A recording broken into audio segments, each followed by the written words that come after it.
Guys अब हामी चाहिँ चागुनारायण मन्दिर चाहिँ प्रवेश गरिसक्यौँ हैन। यहाँको दृश्यहरू चाहिँ हामी हेर्नेछौँ। यहाँभित्र फर्स्ट टाइम आएको पनि केही थाहा छैन यहाँको बारेमा।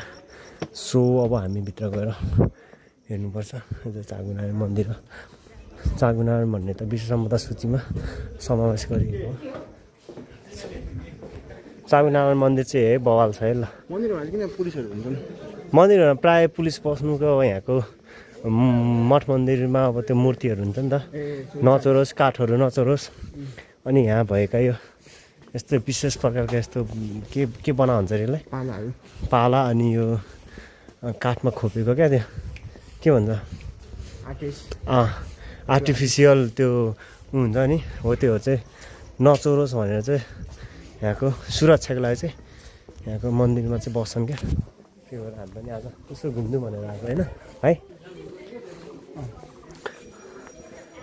अमुक गरे जस्तो प्लेस, न्यू प्लेस।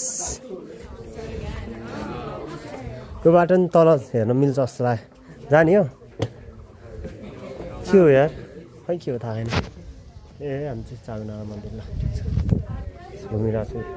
कुहिरीहरूले पनि यहाँको बारेमा ट्याक्कलाहरू गरिरहेको ठिक छ।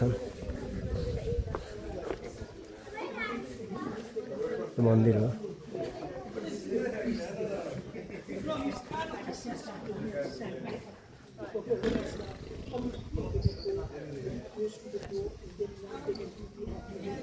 चागुनारायण मन्दिर ल विशेष गरी त्यो विश्व सम्पदा सूचीमा चाहिँ सन् 1979मा चाहिँ समावेश गरिएको होइन।